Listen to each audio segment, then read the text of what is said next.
quelque chose de noir. C'est un titre qui peut intriguer. Il est choisi pour la raison suivante. Il y a quelque chose de caché. Et en même temps, c'est que quelque chose de caché est en rapport étroit avec ce qui fait, on peut dire, peut-être le drame caché de toute l'histoire occidentale, c'est-à-dire le rapport précisément à ce qui a été la traite des Noirs, la traite négrière, qui a plombé pour des siècles l'histoire de notre civilisation. Nous nous réclamons en effet de valeurs chrétiennes, nous nous réclamons de valeurs humanistes, et pourtant toute notre histoire, depuis la découverte du Nouveau Monde, a été celle d'un enrichissement fondé sur l'un des crimes les plus abominables qui soient, la traite négrière. Et il se trouve que 3 auteurs parlent de cela. Et la conjonction de ces 3 auteurs m'a permis de développer cette idée.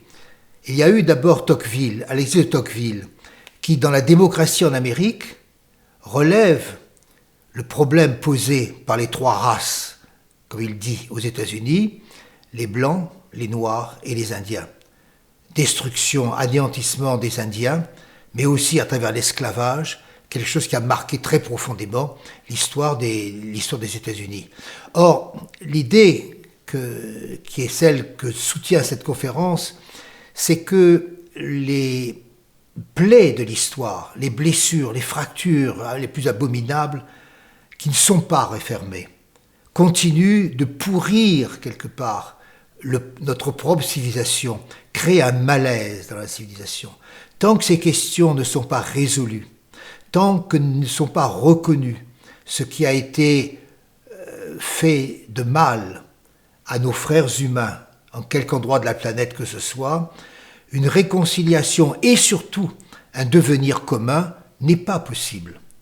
Il faut donc, et c'est là où je rencontrais évidemment, non seulement la pensée de Tocqueville, mais la pensée d'Édouard Glissant, qui nous invite à nous ouvrir à un autre imaginaire dans les relations qui sont les nôtres, un imaginaire qui est celui où l'on change tout en échangeant avec soi, où il n'y a pas d'identité figée une fois pour toutes.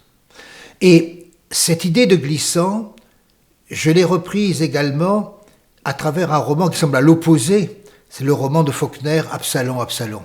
Et ce roman met le doigt sur ce qui est évidemment le plus terrible qui soit, ce qui a été au fond du racisme et de l'esclavage au sud des États-Unis, dans le sud profond, c'était justement qu'une goutte de sang noir puisse totalement entraîner, par le refus de le reconnaître ou de l'admettre, entraîner la destruction et la malédiction du sud tout entier.